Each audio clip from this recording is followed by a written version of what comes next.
All right. So we're back. We got another interview. You know what I mean? And it's our second one for the night. So for people who are like, yo, they're in that same setting as the Mad Child interview. Yeah, it's because it's the second one in the same night. Yeah. right on. But another special one, and this gentleman also on the tour, but came all the way from another part of the West Coast, further down south. Yeah, you know absolutely. And it's the thing that's unique about you, because a lot of people, they talk about Atlanta, they talk about New York, the Mecca, you know what I'm saying? Mm-hmm. They talk about Los Angeles, but you're repping Las Vegas. Yeah. You know what I'm saying? So for the people in our viewing audience and the listening audience, with no further ado, we have Dizzy Wright in the motherfucking building. You was bullshit and my grind mode was giving it all I can. Boy, I been down, repping Vegas. You know what I'm saying? Yo, quick question. Because, like, we were talking even outside on the balcony, like, being over here on this side of the border. How does it feel getting through customs and getting to this side of the border? It's always an amazing feeling, you know. They feisty at the border, you know what I mean? So I got to make sure I don't smell like no weed. You know, I got to keep it all the way 100, you know, when I'm coming in. But when I get in, it's always a good feeling, yeah, for sure. Yeah, the weed part, you might, that slips here. The weed part, you might have to be, like, worried in other places, but we're in a place where weed is legal now. When you get here, it's cool. Yeah. Coming over here, smelling like it ain't cool. Yeah. It could be a problem at the airport. But when you get here, it's all love everywhere. Yes, indeed. And even, like, just stay on the weed topic for a quick second, because a lot of people associate you with being, like, a 420 friendly rapper, let's say. Okay, yeah. You know what I'm saying? Absolutely. What do you think about the weed that's going on over here? Like, now that everything is legal, in comparison to what you're smoking over there in the West? I got a fire pack here in Toronto that reminded me of a pack that I probably would have got, like in Cali or something. Mm-hmm. But the weed's been good for the most part. You know, I've been getting high. You know, I got my own strain, so I like to smoke my own stuff, and I'm used to a certain level of power. You know, that kick in the chest. I'm used to a certain level of that kick, but the weed's been good, and I've been getting high, and I've been going to different dispensaries and just seeing like how y'all got it rocking out here, and like, you know, the quality of the weed and things like that. So I just been enjoying the different places that's providing the weed, you know. So it's been cool. Yeah. But y'all got some good weed for sure. Hell yeah. Okay. That's the Dizzy Wright endorsement right there. You know what I'm saying? Damn. And you got your own strain. I do. Yeah. So tell us about the strain. Yeah, it's called Dizzy OG. That was my first strain. It originated in California by Crown Genetics. Shout out to Crown Genetics and Crown OG for growing my weed for me. But I also got a couple strains in Vegas. The Still Moving OG, the Dizzy Lotto, the Dizzy Dream, the Durban Poison, a couple different strains in Vegas. Okay. Shout out to all the dispensaries in Vegas that's, you know, getting my, you know, making them sales for the guala. You know what I mean? If you ever in Vegas and you from Canada, go get right. So Vegas is a legal state. Yeah. Now, not federally legal, but yes. Just so like state-wise. Yeah, state-wise. So tell us about that, because there was a space of time when it wasn't, right? Oh yeah.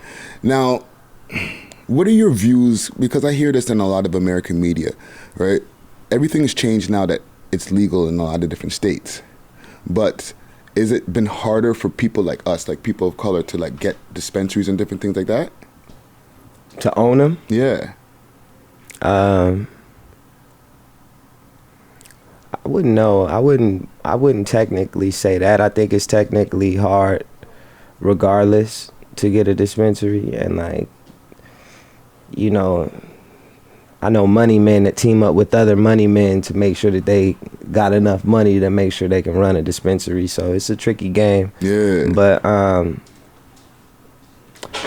haven't really seen no black owners of dispensaries yet. I haven't myself tried to open up a dispensary, so I don't know the trials and tribulations. But yeah, I can't speak on it 100, but I can only imagine. I mean, it's a little more difficult for us to do everything. Yeah. So it's just about trucking, pushing through. Yeah, man, and even with Vegas, right? Excuse me. Sorry. Oh yeah, welcome back, mate. PK Herc in the building. Thank you. Yes, sir. Nice to meet you, sir. You know what I'm saying? Sorry, I had to go deal with the parking situation. We You know, good, they don't we play in here. Toronto with this parking. Yeah. You don't want to be over at the ticket here. office and shit. You know what I'm saying? Vegas, being a city that a lot of rappers don't come from, right? Ah, you're from Vegas. Yeah, I gather. I'm just jumping in. Like, do you feel that's a city that's been overshadowed by Los Angeles being in such a close proximity? No. I just think everybody comes to Vegas, and it's a entertainment city out there that's, you know, it's a system put in place out there, you know, for the casinos and for the entertainment that Vegas provides. Yeah. And outside the city isn't as exciting as what you can come and encounter, I guess. So it's really just about what we're dealing with in the city, you know what I mean? It's just a lot of entertainment that comes to the city. It's a lot of excitement and lights, and it's a bunch of shit to do in a nutshell. Okay. And coming up from there, it's just a little harder to get people to spend their weekends rocking with you when Meek Mill and Drake are at this club and Tiger's at this club, and you know, so our city just provides a lot of action. Yeah. That's like residencies you have to deal with, basically. Yeah. Even residencies are a little new. I mean, just the hottest people in the world come to Vegas. Yeah. That's what, like, You know, they come to Vegas and they do their thing, and you get a glimpse of that. You know, so our city just gets a glimpse of everything. You know what I mean? And it kind of, you working against a lot. You know what I mean? What's it like for, like, as a young man growing up in a city where there's a whole bunch of casinos and just everything going on in just one place, but then, like, people live in Vegas. People don't think about people actually living in Vegas. Everybody's on this, what happens in Vegas stays in Vegas. You know, it's like they go out there for the weekend, party, lose their shit, and then come back to regular life. Yeah. But yet again, like Friday was saying, you live in Vegas. Yeah. So what, that must be a totally different. Yeah, it's just lit up 24/7 every year. Yeah. Every day there's something going on, you know what I mean? So you gotta keep trucking. So, like, what's a neighborhood like out there? Like a neighborhood, because, like, you got to think about how we look at it. We see Vegas from a TV standpoint. We've never actually seen a Vegas neighborhood. Yeah, it's a couple different Vegas neighborhoods though. You know, you got the west, the north, the east. You got Summerlin, Henderson. You know, it's kind of like a little bowl around the city. You know, you got the south, and it's all a little different. You know, it gets a little more thoroughbred when you get to the west and the north and the east. You know, and then it gets a little more glamorous when you get to some of the other places in Vegas. You know, it's normal. You know, kids is out there. They fly, you know, they rap, they dance, they play sports, they party, they do everything that everybody else do. They just are introduced to a fast-paced life. A good heart, but what if I'm out here fighting for the wrong things? Became a daddy and start watching my behavior. Helping niggas out, but niggas running out of favors. Okay. Early. Okay. Oh yeah, hustle and bustle. Vegas must be crazy. Yeah. It's just quick pace out there. Yeah, and then it's all intermingled with the tourism, right? Yeah, so I mean, just as many tourists come, different players and pimps and hoes come. Everybody, you know, come and get their Vegas experience. Everybody getting their money. Yeah. So it's fast paced, yeah, for sure. So what sparks your interest to make music? So you might want to put that seatbelt on. Look, I don't shop in the retail zone. Not at all. Everything I got exclusive. You are not fucking around with the coolest. What's the sound like out there? Is there a sound in Vegas? If there is, I'm not a part of it. You know what I mean? I kind of move at the own beat of my drum. You know what I'm saying? I kind of do. That's good. I just kind of do my thing. So my music is really based off of how I'm feeling and just where else I can take it from the last place that I took it. And I just been constantly like doing that. You know what I mean? So for me, it's been hard to have a Vegas sound because, like I just said, everybody comes to Vegas. you know? So like where you'll go to some, like to the South and they'll have their sound. Yeah. Everybody will fuck with that sound and them dance moves. Well, all the sounds and all the dance moves come to our city. You know what I mean? So interesting. And you get bits and pieces of it too because it's a glamorous city. You know, they in and out. Yeah. You know, so it's a little different. Yeah. It's a little different. What's one of the fondest memories growing up over there?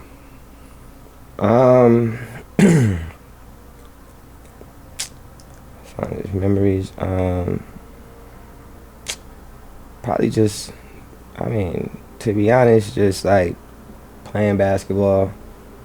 Growing up playing basketball, like, you know, going to the different rec centers in the different parts of town and running it up.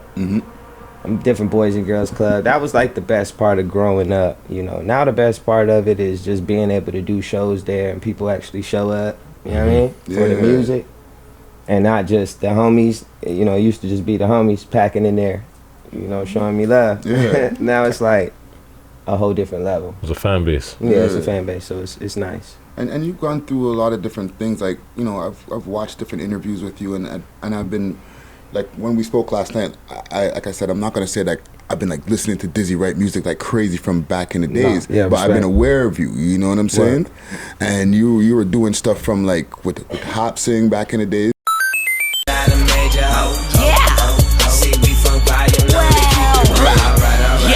I'm living fine without a major deal. You know what I'm saying?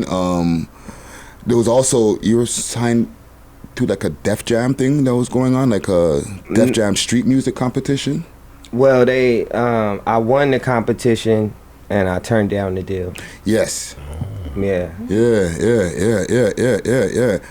So, and there was one more thing I caught. Flatlines. After death is a mystery and I'm curious. Up for the challenge. Wanted to know what happens. Psychologically active. I got too many questions. Yeah, Flatlinner. How you scored that? That looks like that's a fucking big movie that you were in. Like, it was like a movie. Like, you did a song for the movie for the soundtrack, right? Yeah. So how did that deal come together? They reached out to me. I guess the artist that they were originally going with was having trouble creating a record. Maybe that's just what they told me. I don't know. It don't really matter. They hit me about it and asked me if I could do it. And I hit DJ Hopper and asked him if he could make a beat with a flatlining sound in it. And it worked out. Do you ever look to see maybe I'll take a record deal if a major deal came along again? No, probably not. Yeah, not me. Probably not me. What made you turn down the deal? The Def Jam deal or the deals that I turned down now?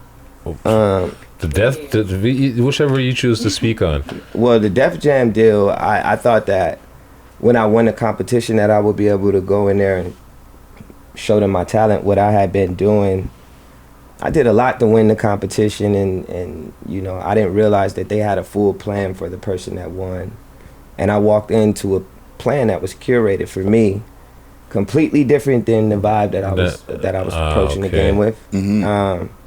So I decided that, you know, I didn't want to be the guy for the job. Yeah. That's why I turned that down. And now I just I don't trust the labels, right? Like, it's just so much information out there. And I couldn't imagine somebody telling me that I couldn't go do a show or put out music, or needing things to be cleared or validated through, you know, somebody else. So I'm just trucking this way because, you know, fuck it. I'll reach as many people as I can, you know what I'm saying? And they might hear about me, and then later in life they might be interviewing me.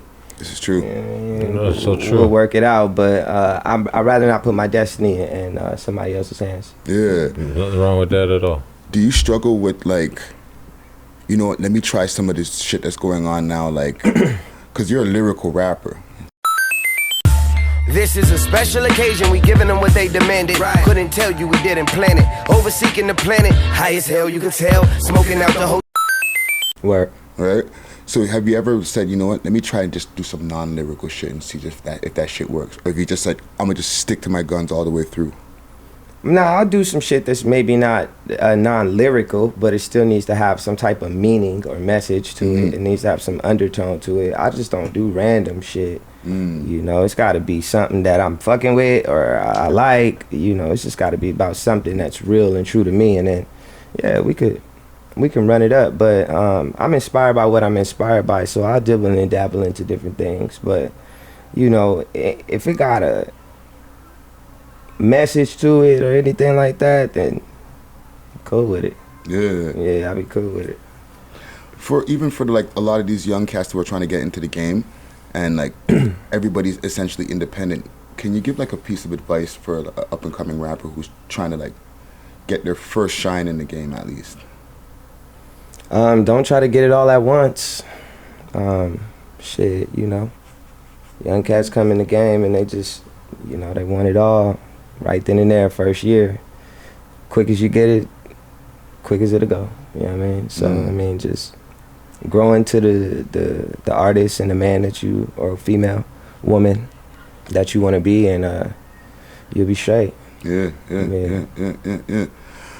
What are you working on now, music wise? I got 3 projects that I'm working on that I'm real excited about too. You know what I mean? One project I can talk about, Blaze With Us 2 with my boy Dred. Okay. It's a sequel to a project we already dropped in 2016. So now we're gonna drop the second one. I feel like the first one had a good run. You know, we had some great records on there, some great videos, great concepts, and this time we got Tommy Chung involved with like hosting the project. Okay. Oh, wow. And you know, I'm excited about like giving the fans something else, another body of work. So and then I got some more shit after that. You know, that's, you know, I'm coming. I'm coming. But yeah, I'm working on music for sure.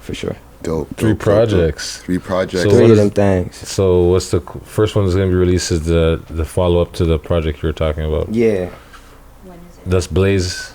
That's Blaze With Us. We gonna drop that real soon. Real soon. We about to start rolling that out. Second project, you know, it's just gonna fuck the world up a little bit, you know, blow some minds.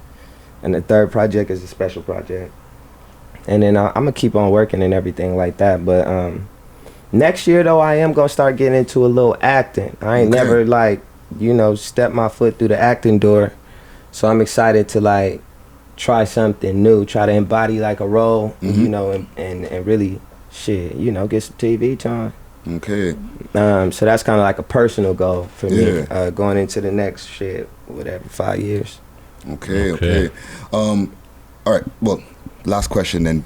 We good? Because you mentioned the acting thing, right? Yeah. Have you already done a few roles already? No, only my music videos, and I've had, you know, I've gave myself a couple little roles, but you know, I've never tried yet. You know what I mean? Yeah. I just want to try now. So yeah, but I've never encountered like no scripts or anything like that. Okay. Because I'm feeling like it's something that you seem like you should have already been doing. Right. Yeah. You know what I'm saying? Right. The homies be saying that too. No, like when he said Flatlinner, I'm like, what? This guy was in the movie Flatliners? Yo, I wish. Shit. No, that's what I thought. I'm like, hold on a second. I'm like, hold on, let me look. Let me take a look and see. Hold on, this guy was in the movie Flatliners. I remember that movie. I'm trying to scan, but okay. Yeah, we did a video though, and it was pretty cool, man. It was like Flatliners movie was cool. I definitely want to be in a movie though. I would love to be chilling with my kids and be like, you know, watching shit. It's coming up. It's coming. Watch this. It's coming up right here. Yeah, look at it. Look. See that right there? There's that right there. Yeah. Damn, you only had 3 seconds in that movie, Daddy. Alright. I can relate to those 3 seconds. I got a couple little 1-2 extra background shit. Hey, I'll take it. Yeah. Well, I'll be bigging that 2 seconds up. Like, well, promote that on Instagram. That'll be the clip. Look out for Dizzy Wright in the theater near you. Yeah, come on, baby. I'm coming on everything. Trust me. But yo, thank you for coming through. Thank you for taking the time. You know what I'm saying? Sorry I had to come in the middle of the interview, but it's all good, family. Yeah, and have a great show tonight too, Thank man. you, brother. You know you have a great hosting. Yo, thank you, man. Yes. And DJ Lance. Got another one in the vault.